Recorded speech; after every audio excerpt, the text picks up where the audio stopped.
Assalamualaikum warahmatullahi wabarakatuh. Bismillahirrahmanirrahim. Alhamdulillah nahmaduhu wa nasta'inuhu wa nastahdihi wa nastaghfiruh wa na'udzu billahi min shururi anfusina wa min sayyiati a'malina. Man yahdihillahu fala mudhillalah wa man yudlilhu fala hadiyalah. Asyhadu an la ilaha illallah wahdahu la syarika lah wa asyhadu anna sayyidana Muhammadan abduhu wa rasuluh. Allahumma salli ala sayyidina Muhammad wa ala alihi wa ashabihi ajma'in. Rabbi shrah li sadri wa yassir li amri wahlul 'uqdatam min lisani yafqahu qawli. Subhanaka la ilma lana illa ma 'allamtana innaka antal alimul hakim. Allahumma ja'alna minal ladhina yastami'una al-qawla fayattabi'una ahsana. Astaghfirullahal azim. Innallaha ghafurur rahim wa la hawla wa la quwwata illa billahil aliyyil azim. Amma ba'd. Muslimin muslimat rahimakumullah. Alhamdulillah thumma alhamdulillah. Pertamanya marilah kita merafakkan setinggi-tinggi kesyukuran kehadrat Allah Subhanahu wa taala. Pada malam yang mulia ini Allah Subhanahu wa taala masih lagi memberikan kita ruang dan peluang untuk hadir ke masjid. Dan alhamdulillah telah pun sama-sama kita melaksanakan salat fardu maghrib secara berjamaah. Dan insya-Allah ruang masa maghrib isyak kita pada malam ini kita mengisi dengan berada dalam majlis ilmu. Dan insya-Allah kita menyambung kembali sirah Rasulullah sallallahu alaihi wasallam dengan menggunakan kitab Sirah Ar-Rahiqil Maktum. Dan kita berada pada tajuk faktor-faktor kesabaran dan kecekalan Nabi dan para ashabah pada ketika awal Islam yang dalam keadaan minoriti sedikit dan lemah. Jadi walaupun mereka sedikit, walaupun mereka lemah, dilihat lemah, tetapi bagaimana sabar dan cekal mereka berhadapan dengan ujian atau berhadapan dengan tekanan dan juga Allahumma salli ala sayyidina Muhammad, penindasan daripada musyrikin Quraisy. Dan kita sambung iaitulah faktor yang keempat. Ya, kita dah baca dah 3 faktor, ya, kita sambung untuk faktor yang keempat. Baik, jadi sebelum itu marilah dahulu kita membuka majlis ilmu kita dengan bacaan Ummul Kitab Al-Fatihah. A'udzu billahi minasy syaithanir rajim. Bismillahirrahmanirrahim. Alhamdulillahi Rabbil Alamin. Ar-Rahmanir-Rahim. Maliki yawmiddin. Iyyaka na'budu wa iyyaka nasta'in. Ihdinas siratal mustaqim. Siratal ladzina an'amta 'alaihim ghairil maghdubi 'alaihim waladdallin. Amin. وقال المؤلف رحمه الله تعالى ونفعنا بعلومه في الدارين آمين آمين اللهم آمين. Baik, faktor yang keempat, setelah kita membaca 3 faktor yang didahului dengan faktor keimanan dan keyakinan dengan Allah Subhanahu wa taala, tak boleh tidak, itulah yang menjadi keutamaan, iaitulah iman, keimanan yang mantap.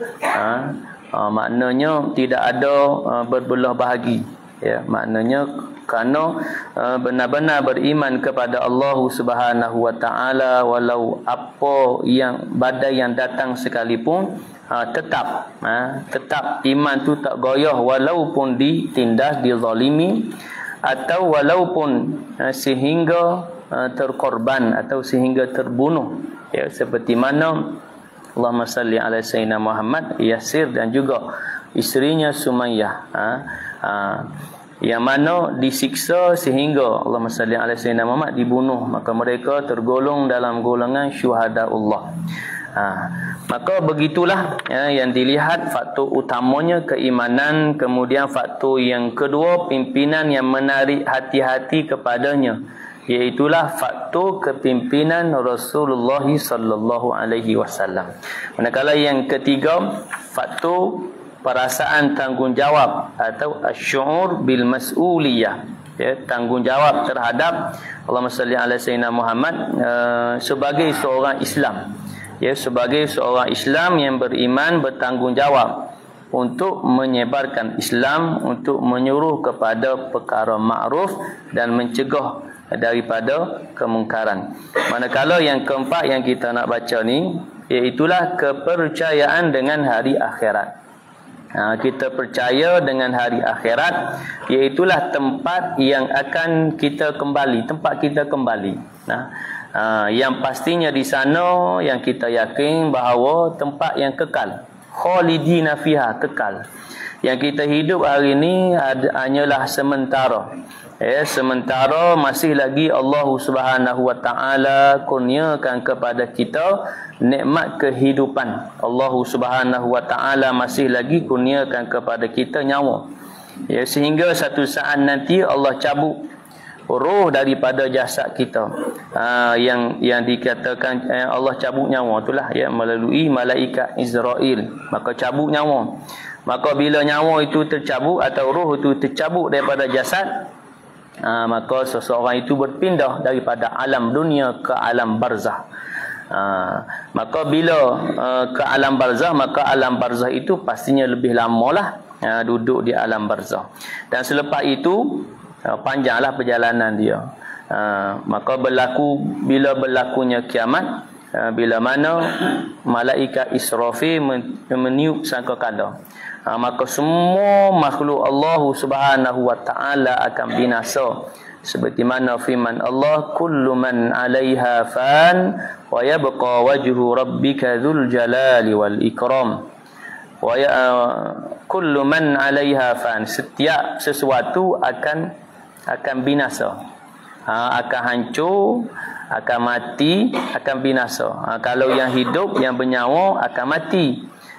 Yang makhluk yang lain akan hancur binasa. Matahari, bulan, bumi, cakrawala, planet semua akan hancur belaka. Wa yabqa wajhu rabbika dzul jalali wal ikram. Yang kekalnya hanya senya Allah saja. Yang lain semua hancur habis semua. Baik.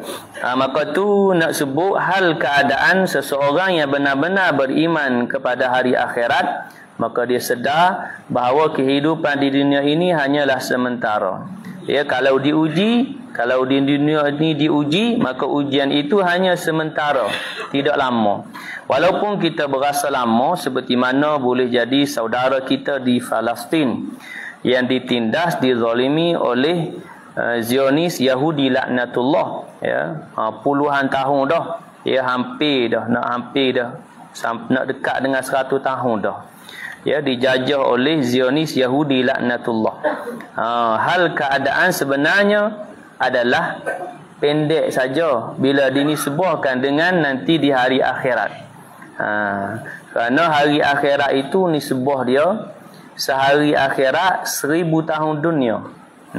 Maknanya dia hidup sehari akhirat, kalaulah dia hidup sehari akhirat seumpama 1000 tahun hidup di dunia. Maka sebab itu Allahumma salli ala sayyidina Muhammad disebutkan, Allahumma salli ala sayyidina Muhammad dalam surah An-Nazi'at, ka'annahum yawma yarawnaha lam yalbathu illa 'ashiyatan aw duhaha.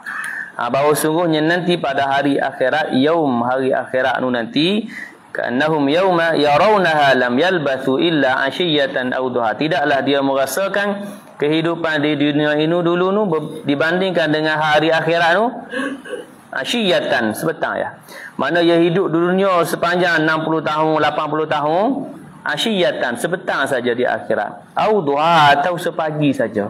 Hal keadaan kehidupan di hari akhirat nu panjang lagi masa dia. Dan sebenarnya panjangnya dan di sana tu kekal. Tempat kembali yang kekal, sama ada ke syurga atau ke neraka. Jadi hakikat itulah para ashabah menjadi bersemangat, sabar dan kental, cekal walaupun ditindas, dizalimi. Ya, demikian jugalah saudara kita di Palestin. Ya, kerana mereka berada dalam zon begitu, ya, maka sudah barang pastinya semangat jihad itu, ya, sangatlah tinggi. Ya, mereka tak takut kepada kematian sebab saban hari dilihat kematian. Tiap-tiap hari ada yang mati, ada yang kena tembok, ada yang kena bom. Maka itu ujian kepada mereka, ya, yang hakikatnya ujian yang sementara. Kenapa? Kerana hidup di dunia ini sementara. Maka demikian jugalah tempat yang tidak diuji dengan keganasan, kezaliman seperti mana di Palestin. Boleh jadi di tempat kita ada juga ujian dia, walaupun tidak diuji dengan kena tembok, bom dan sebagainya. Maka kita juga diuji dengan kelalaian, dilalaikan dengan pelbagai hiburan, duk ralik, duk asyik dan sebagainya. Maka dengan demikian menyebabkan kita jauh daripada Allah Subhanahu wa taala, dan dalam kalangannya tidak melaksanakan solat fardu, ya, kerana lalai, ya, kerana Allahumma salli ala sayyidina Muhammad sibuk dengan dunia. Kalau Allah tak uji dengan ujian seperti mana ditindak, dizalimi, maka dia jadi kerana lalai tadi, galik tadi, sehingga akan menyebabkan dia lupa kepada Allah, lupa kepada tempat kembali. Maka sebab itu Allah sebut hal keadaan orang yang duduk sibuk ni, sibuk dengan kerja dan sebagainya, sibuk nak cari harta dunia, yang Allah sebut surah At-Takatsur, alhaakumut takatsur hatta zurtumul maqabir. Dia duduk kalut nak memperbanyakkan harta dia. Ya, bukan salah, tak salah, boleh saja. Tapi kerana dia duduk kalut ni menyebabkan dia lupa kepada Allah, lupa tanggungjawab dia sebagai hamba Allah. Sedar-sedar dia sampai mana yang Allah sebut hatta zurtumul maqabir, sehingga dia ziarah kubur. Makna sehingga dia masuk ke kubur. Maknanya mati baru dia sedar, aku ni galik, aku ni tak dan nak beribadat. Sedar-sedar di alam barzah dah. Mudah-mudahan kita tidak tergolong dalam golongan tersebut. Jadi kenapa para sahabat ni, ya, sangat sabar dan cekal? Antaranya yang keempat disebut kepercayaan dengan hari akhirat, yakin yang sebenar. Kepercayaan ini adalah sokongan kepada syuur, yakni kebertanggungjawabban. Faktor yang ketiga tadi, mereka penuh yakin dengan apa yang mereka lakukan. Itu adalah semata-mata untuk Allah Rabbul Alamin, di mana mereka akan dinilai dan dihisap oleh Allah dengan yang sekecil-kecil pekerjaan hinggalah kepada yang sebesar-besarnya. Kerana dia sedar dalam setiap perjalanan hidup dia ni nanti akan dihisap, ya, akan dihisap di hari akhirat nanti. Makna perjalanan dalam hidup ni akan dinilai oleh Allah Subhanahu wa taala. Maka dia bertambah, namanya kata sabar dan cekal bila diuji dengan pelbagai ujian. Dan di sana balasannya sama ada ke syurga atau ke neraka. Jadi hakikat menyedari, yakin, percaya, sedarlah. Kadang kalau mari tanya kita, hang percaya tak hari akhirat? Semua pakat kata percaya. Cuma hakikat yang nama dia sedar. Ya, sedar hari akhirat tu maknanya seseorang yang sedar dengan akan berlakunya hari akhirat nanti tu, ya, pastinya dia tidak akan meninggalkan perintah Allah kerana takut. Demikian dia tidak akan melakukan larangan Allah kerana takut.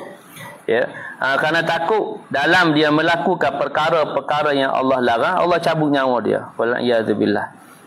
Maka bila dalam keadaan dia melakukan kesalahan, mati masa tu, wal'iyadzubillah min zalik, ya. Maka mati dia yang nama dia su'ul khatimah. Apa sebab? Sebab dia dicabut nyawa dia dalam keadaan dia melakukan kemungkaran. Maka disebutlah hadis bahawa ketika melakukan sebarang bentuk kemungkaran ini, ketika itu la imana, tidak ada iman.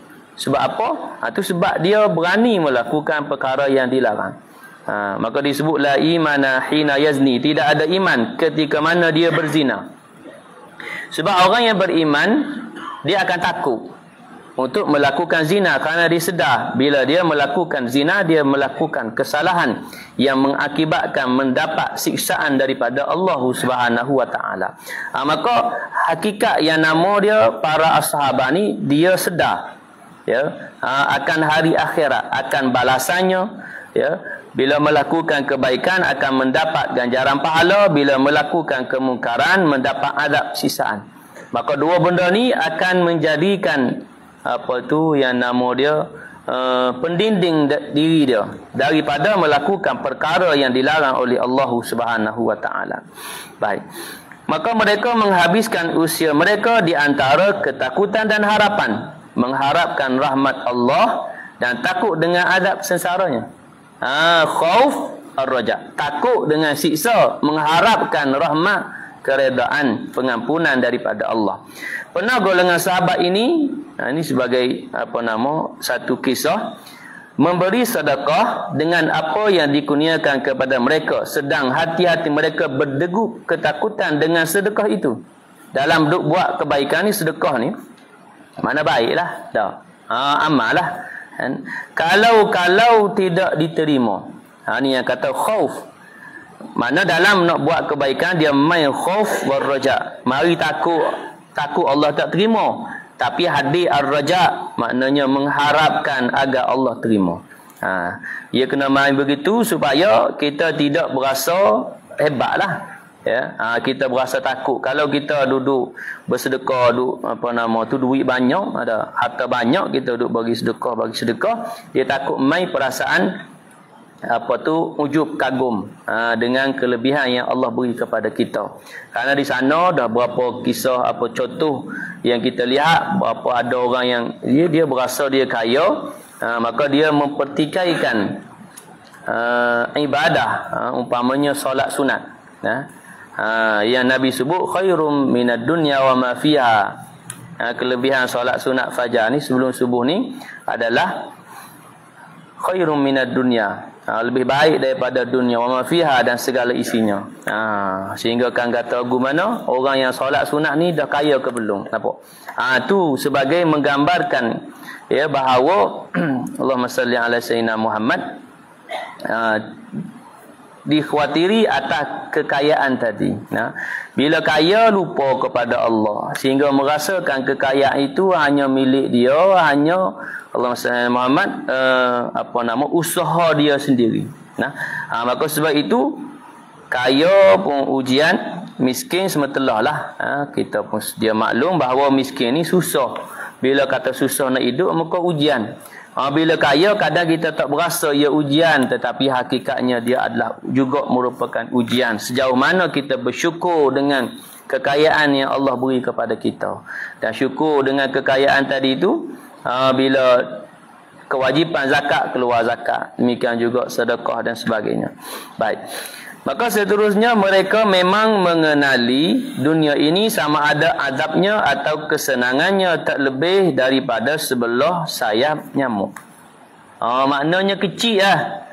Di sisi mereka yang dia nama dia dunia ni kecil je. Iaitulah tidak lebih daripada sayap nyamuk. Kecil sungguhlah. Nyamuk tu pun kecil dah. Sebelah dari sayap nyamuk tu ni sebagai kiasan lah. Ya, nak sebut bahawa para sahabat ni tidaklah melebihkan dunia. Tidaklah melebih dunia lebih daripada yang kata sayap sebelah sayap nyamuk tu. Maka sebab itu ada sahabat yang mendermakan atau menginfakkan keseluruhan hartanya untuk Islam. Tak takut kepada bila beri, tak takut kepada miskin, tak takut kepada kurang. Kalau orang kaya kadang dia nak bagi dia berasa kurang, dia nak keluar zakat pun dia berasa kurang. Kalau dia orang kaya, harta dia ataupun keuntungan dia, hak dia masuk dalam setahun, dia cukup haul nisab dia 1 juta. Nampak? 1 juta, 2.5% daripada 1 juta, iaitulah 25,000. Bukan sikit, banyak. Nampak? Maka 25,000 tu nak keluar zakat. Duk mikir. Macam-macam boleh buat dengan 25,000 ni. Maka dia berasa dengan nak keluar 25,000 ni, dia berasa mengurangkan harta. Hakikat sebenar menambahkan harta dia. Ya, cuma dia tak nampak je. Kalau dia nampak, pakat nak bagi belakang. Pakat nak masuk tabung-tabung masjid. Tak. Kalau nampak, tapi kerana Allah tak beri nampak. Allah tak beri nampak, melainkan orang yang yakin, yang nama sedar tadi ni, yakin dengan hari akhirat, seolah dia nampak. Tu. Baik itu Nabi sebut, "Lau ya'lamun nas fil atamati wasubhi la atawhuma walau habwa."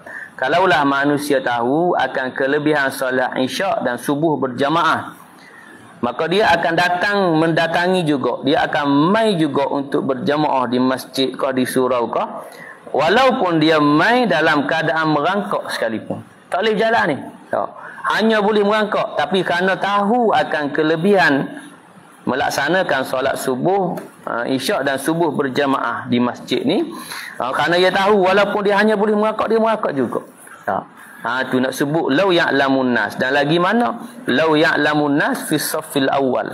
Kalaulah manusia tahu duduk saf pertama tu lebih dia, banyak kelebihan dia, maka orang akan berebut. Kalau saf pertama ni boleh masuk 50 orang, tahu. Orang nak mari ada 200 orang. 50 orang dia boleh masuk. Tapi kerana semua pakat berebut 200 nak masuk dalam saf pertama, boleh dah boleh? Tak boleh. Kerana ada bertolak-tolak nak masuk tadi. Maka mereka sanggup, kerana tak dapat juga nak begitu, mereka sanggup untuk melakukan pengundian, cabut undi. Siapa 50 awal ataupun siapa 50 ni mula-mula, boleh. Ataupun dibuat penggiliran, sanggup. Apa sebab nak juga dapat, walaupun dia ada penggiliran, pusing. Tak. 50 orang mula-mula waktu ni kawan ni, tak subuh. Zuhur kawan ni nak pasal tadi. Tapi kerana kita tak nampak. Tak. Kalau kita nampak macam tu kena buat. Macam dulu masa PKP, sebab apa? Sebab kena dihalang dah. Kerana kita tak boleh nak mari. Hanya 20 orang mula-mula. 20 orang tu tak. 20 orang tu pakat nak mari belakang. Hanya boleh 20 orang. Berebut tu. Baik. Jadi kerana tahu, bila mana tahu, mikian juga ni. Ya, kerana tak nampak. Tahu satu hal, yang kata yakin, yang kata mai kesedaran betul, seolah-olah nampak. Yang kata nama seolah-olah nampak. Demikian jugalah yang kata ibadah tu, al-ihsan.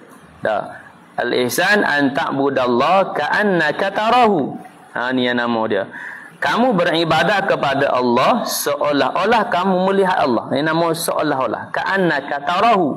Kalau tak boleh nak buat rasa macam begitu, fa illam takun tarahu, kalau tak boleh nak buat macam tu, fa innahu yaraka, sedarlah kamu bahawa Allah melihat kamu. Sebagai nak memberikan muraqabah, pemerhatian Allah atas diri kita, supaya kita melakukan yang Allah perintah dan meninggalkan yang Allah larang. Baik. Kemudian pengenalan dan makrifat yang mendalam ini. Dia kenal dan makrifat. Kenal dan dia tahu. Membawa mereka berasa ringan dengan kepahitan dunia dan kesusahannya, hingga membawa mereka tidak memberi perhatian langsung kepada dunia dan sengsaranya itu. Jadi kerana kenal dan juga tahu akan hakikat yang kata dunia ni. Dunia ni, kerana dunia ni tempat ujian. Jadi tidaklah ujian-ujian, penindasan, kezaliman, tidaklah merasai kepahitan tersebut. Pahit dan sengsara memang kita akui, pahit dan sengsara, tetapi rasanya tidaklah, rasanya tidaklah berat, malah rasa ringan. Apa sebab? Sebab kelebihannya kerana menyedari akan kelebihan di hari akhirat. Sebab dia sedar dia payah di dunia atau diuji dengan kesusahan dunia, pasti dia akan mendapat nanti kelebihan di hari akhirat. Maka itu faktor yang keempat, iaitu faktor keimanan, kepercayaan ataupun keyakinan terhadap hari akhirat. Benda ni kita nak kena tanam dalam hati kita, supaya kita tidak lebih dunia. Ya. Bukan kita kata bila kita yakin percaya dengan akhirat kita lupa dunia. Tak, dunia ni masih lagi kerana kita masih hidup. Cuma jangan kita dalam dunia ini menyebabkan kita lupa dengan hari akhirat, menyebabkan kita lupa dengan hari bertemu Allah. Tak. Kalau kita lupa sekalipun, pasti kita akan kembali kepada Allah. Lagu mana pun lupa sedar-sedar. Kalau orang yang lupa ni dia duduk galik dalam dunia, lupa sedar-sedar, akan sedar jugalah. Tapi wala'iyazubillah, sedar-sedar ni di alam seterusnya. Di alam barzah. Maka itu satu yang disebutkan bernasib malang. Ya. Maka sebab itu ada masa yang Allah uji. Allah uji dengan sakit. Kadang kita lalai. Allah uji dengan sakit. Allah uji dengan derita. Allah uji dengan susah supaya kita sedar, supaya kita kembali kepada Allah Subhanahu wa taala. Baik, seterusnya faktor yang kelima. Faktor yang kelima ni iaitulah Al-Quran. Ni. Yang ni merupakan mukjizat agung Nabi sallallahu alaihi wasallam. Faktor besarlah. Dan cerita tentang faktor yang kelima ni panjanglah. Panjang sikit. Baik. Di saat yang meruncing, menakut dan menggurunkan ini, turunlah ayat-ayat Al-Quran memberi sokongan dan keterangan kemas mengenai ajaran dasar Islam, di mana dakwah di peringkat itu berkisar di sekitarnya dengan uslub dan jalan bahasa yang menarik, di masa yang sama menunjuk ajar kepada kaum muslimin jalan yang sebenar, kepada dasar pembinaan sebuah masyarakat contoh di dunia ini, iaitu masyarakat Islam. Ayat-ayat Al-Quran menyemarakkan perasaan kaum muslimin dan menyegarkan emosi kesabaran dan kecekalan yang telah menempa contoh unggul kepada umat manusia sejagat. Jadi kerana Al-Quran ini dia turun bila ada musibah, bila ada masalah, maka ayat Al-Quran turun. Dan ayat turun ni sebagai memberikan rangsangan dan semangat kepada para ashabah. Umpamanya ayat yang berkait bila ada ujian, bila diuji, antaranya iaitu surah Al-Baqarah ayat 214. A'udzubillahi minasyaitonirrajim. Am hasibtum an tadkhulul jannata walamma ya'tikum mathalul ladzina khalau min qablikum mathathumul ba'sa wad-dharra wa zulzilu hatta yaqula ar-rasul wal ladzina amanu ma'ahu mata nasrullah ala inna nasrallahi qarib. Maksudnya, am hasibtum an tadkhulul jannah, adakah patut kamu menyangka bahawa kamu akan masuk syurga? Walamma ya'tikum mathalul ladzina khalau min qablikum, padahal belum sampai kepada kamu ujian dan cubaan seperti yang telah berlaku kepada orang yang terdahulu daripada kamu. Jadi maknanya hakikat dalam kehidupan ini Allah akan uji. Tak? Masa dulu Covid kita diuji, tak? Bagaimana kita terima tak? Arahan-arahan daripada pihak berkuasa. Ya, kerana ada orang yang petikai, ini kenapa ni masjid tutup, apa kebodohan, habis semua dia buat keluar kalam-kalam yang kasar sekalipun. Tak, nak sebut hakikatnya apa-apa yang keluar arahan itu adalah untuk yang nama dia kebaikan, untuk maslahah. Sebab itu maslahah itu mengatasi mudarat. Kalau perkara itu membawa kepada mudarat, maka mudarat itu perlu diatasi. Sebab itu dia ada hukum bila dua mudarat. Ni bila mana pilihan kepada dia dua aja.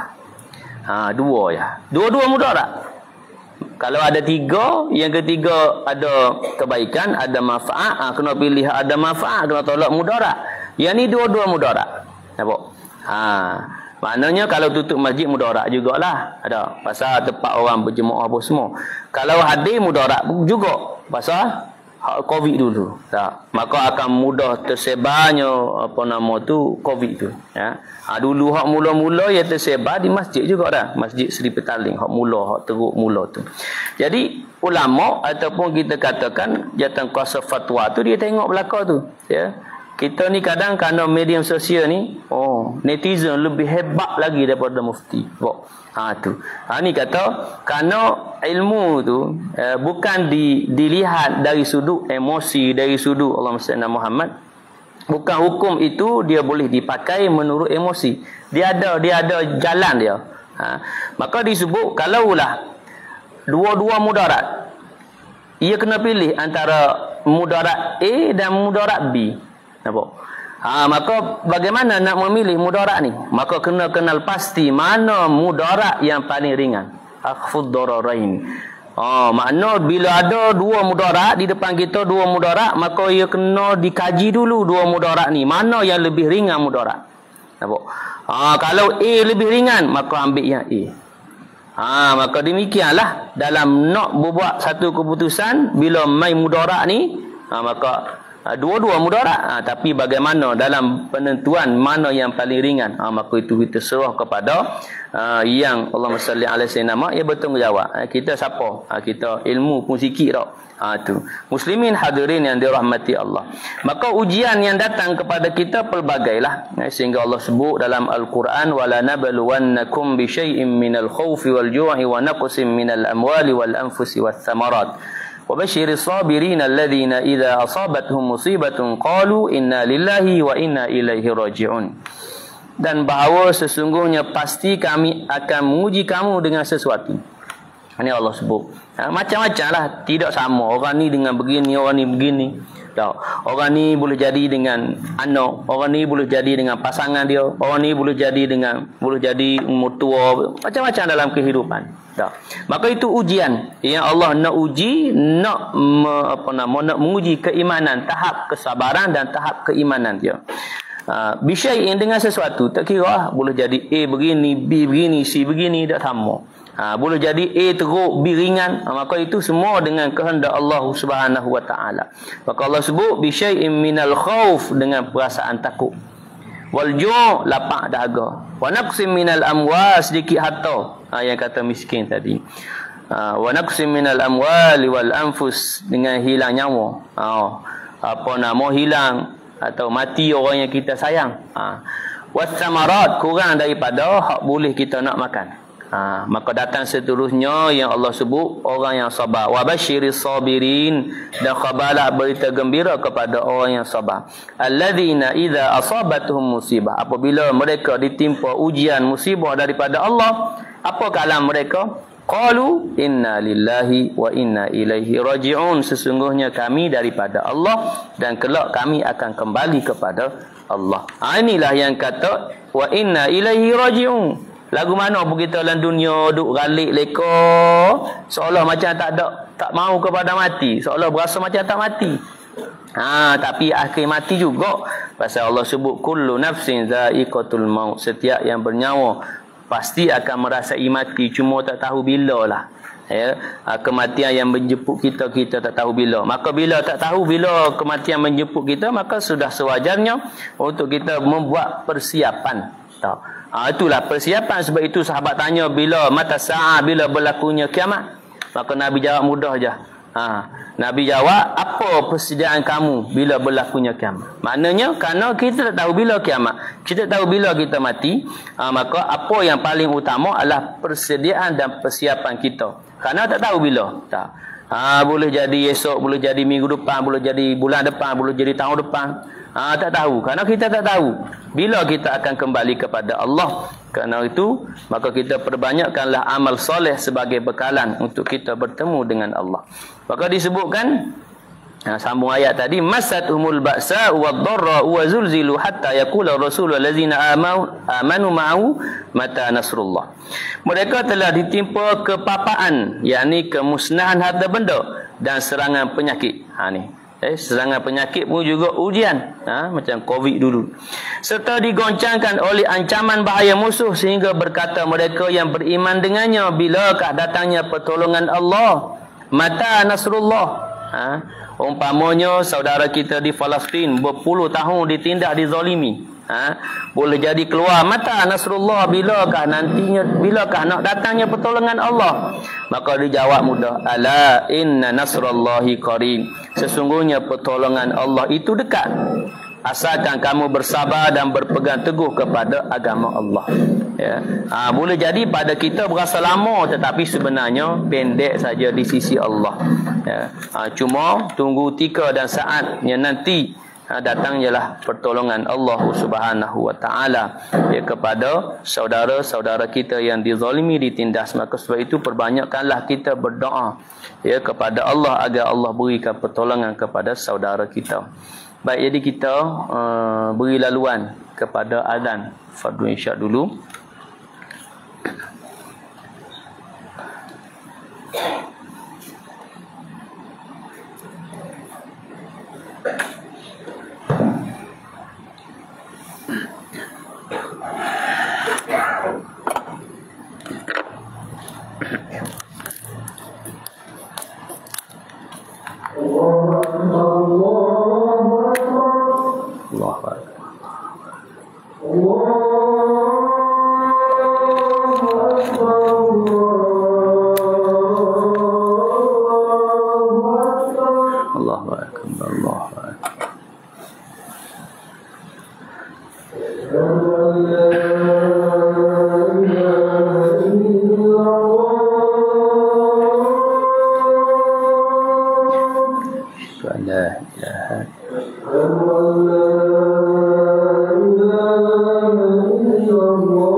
Muslimin muslimat rahimakumullah. Jadi kita sambung sikit je lagi.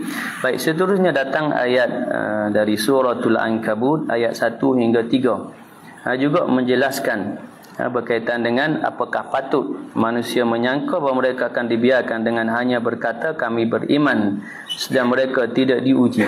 Iaitulah bismillahirrahmanirrahim, alif lam mim. Ahasiban nasu an yutraku an yaqulu amanna wa hum la yuftanun. Wa laqad fatanna alladhina min qablihim fala ya'lamanna Allahu alladhina sadaqu wa la ya'lamanna al-kadhibin. Maksudnya alif lam mim, patutkah manusia menyangka bahawa mereka akan dibiarkan dengan hanya berkata kami beriman, yaqulu amanna wa hum la yuftanun, sedangkan mereka tidak diuji dengan suatu ujian. Dan demi sesungguhnya kami telah menguji orang yang terdahulu daripada mereka, maka dengan ujian yang demikian nyata apa yang diketahui Allah tentang orang yang sebenar-benar beriman, dan nyata pula apa yang diketahuinya tentang orang yang berdusta. Suratul Ankabut ayat 1 hingga 3. Ayat ni pun juga menyatakan bahawa tidaklah Ya, hanya sekadar kalau kata beriman belum lagi, kalau tidak diuji dah. Maka sebab itu Allah uji. Maka ujian itu bila datang ujian kena sabar dan redha. Kalau tidak sabar, tidak redha, habis lah. Kalah dengan ujian. Ya, maka tidak sebenar lagi. Tidak sebenar-benar beriman lagi kalau kalah dengan ujian. Bila mari ujian begini, mari petikai. Wal'iyadzubillah. Baik, sebagaimana juga ayat-ayat Al-Quran menolak tomahan-tomahan kaum kafirin dan mereka yang ingkar dengan hujah-hujah yang kemas hingga tidak memberi peluang langsung kepada mereka untuk menjawab. Al-Quran juga memperingatkan mereka kepada akibat buruk yang bakal mereka hadapi kiranya mereka masih berdegil untuk tidak mahu menerima kebenaran yang dibawa oleh Rasulullah sallallahu alaihi wasallam. Jadi Al-Quran ini jelaslah bila kita baca, kita faham, ya insya-Allah bertambah iman. Baik, itu ayat Allahumma salli ala sayyidina Muhammad. Innamal mu'minuna alladhina idza dzukirallahu wajilat qulubuhum wa idza tuliyat 'alaihim ayatuhu zadatuhum imanan wa 'ala rabbihim yatawakkalun. Suratul Anfal. Sesungguhnya orang yang benar-benar beriman kepada Allah, idza dzukirallah wajilat qulubuhum, apabila disebutkan nama Allah gemetarlah hati-hati mereka. Wa idza tuliyat 'alaihim ayatuhu zadatuhum imana, dan apabila dibacakan ayat-ayat Allah maka berasa bertambah iman. Ni maknanya baca Quran atau dengar Al-Quran, ia datang bersama dengan fahamlah, ya. Barulah dia hadir. Hadir berasa bertambah iman, ya. Macam ayat yang kita baca ni, dua ayat yang Allahumma salli ala sayyidina Muhammad dirakamkan kepada kita ni, ya. Maka bila kita faham ayat ni barulah kita sedar bahawa hidup itu begitu. Mati putus lah, habis dah. Bila mati tak ada dah ujian. Ujian ni ketika hidup. Ujian ini ketika hidup. Hidup ni tempat ujian. Bila mati putus tak ada apa dah. Bila mati tu mula dah. Sama ada dapat nikmat atau dapat azab. Kalau orang yang benar-benar beriman, dia susah dalam hidup, mati putus dah susah tu. Mula dah mendapat kesenangan dan nikmat di alam yang seterusnya, yakni alam barzah. Dah mula dah dapat nikmat. Ya, mati saja mula dapat. Mati saja terputus dah hak susah, hak payah, hak sakit dan sebagainya dalam hidup di dunia. Berbeza dengan orang bukan Islam. Nampak?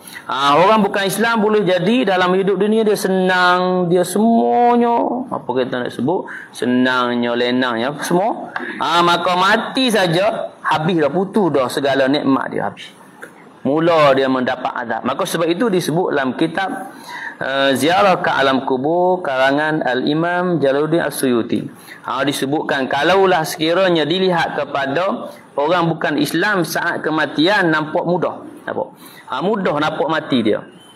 Maka sedarlah bahawa ketika itu Allah Subhanahu wa taala nak menyelesaikan kebaikan dia dalam kehidupan di dunia. Macam orang bukan Islam kan ada yang baik, ada orang kaya, dia duk tolong orang, tak kira siapa dia tolong. Baiklah tu.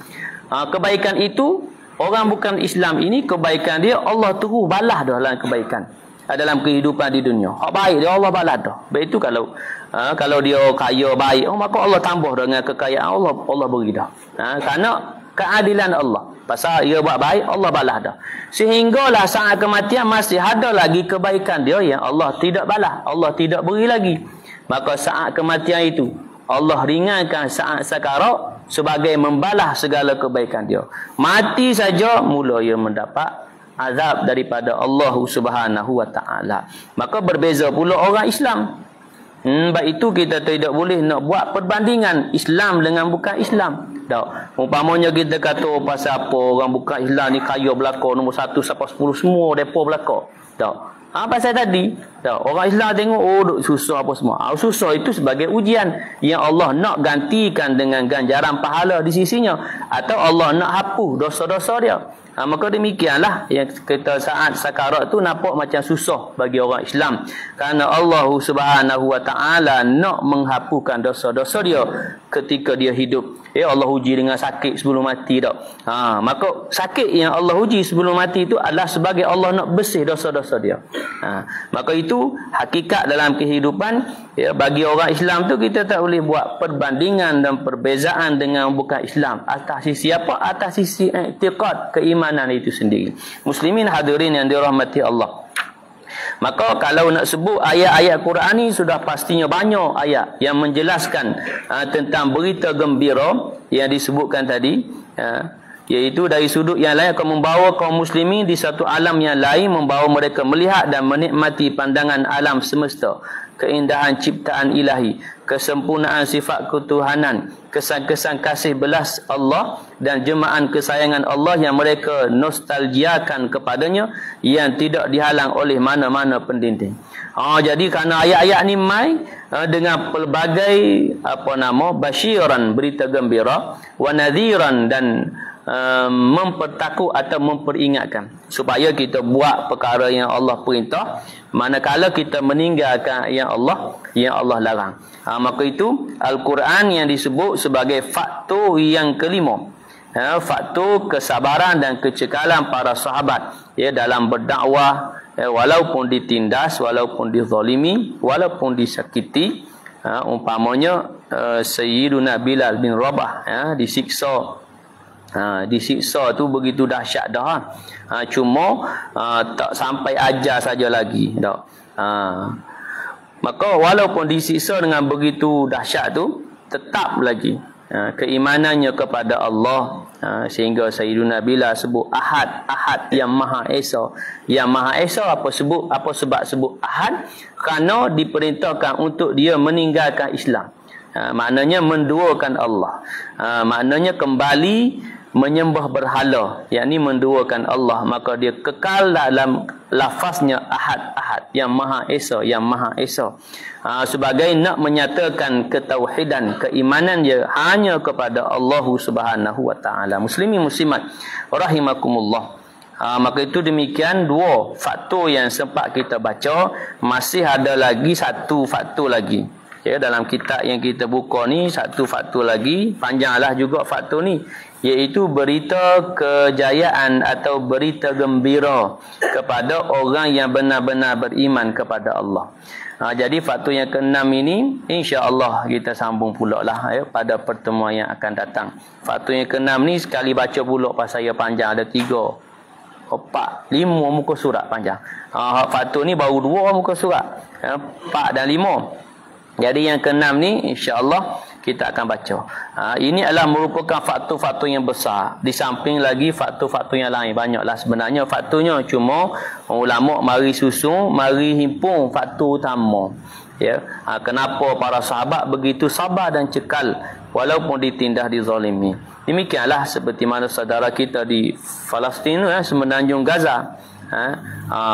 Walaupun mereka dalam kalangan yang nampak sedikit, nampak terpencil, nampak kecil, manakala tidak dibantu, tidak ditolong oleh saudara-saudara yang ada di sekitar, tapi mereka tetap dengan perjuangan untuk mempertahankan Islam di bumi Palestin. Muslimin hadirin yang dirahmati Allah, sekadar itu mudah-mudahan diberikan kefahaman akan apa yang kita bicarakan pada malam ini, iaitu 2 faktor, dan mudah-mudahan 2 faktor yang kita sebut ini dapat kita terapkan dalam diri kita, iaitu faktor keimanan kepada hari akhirat, keyakinan, kesedaran, ya, yakin. Bila mai kata mu yakin tak ni, yakin bila tak mari tanya mu percaya tak, percaya belaka tak. Cuma kesedaran hakikat yang nanti kita akan kembali kepada Allah. Dengan sedar hakikat tu baru mari takut tak, takut nak tinggal perintah Allah, takut nak buat perkara yang Allah larang.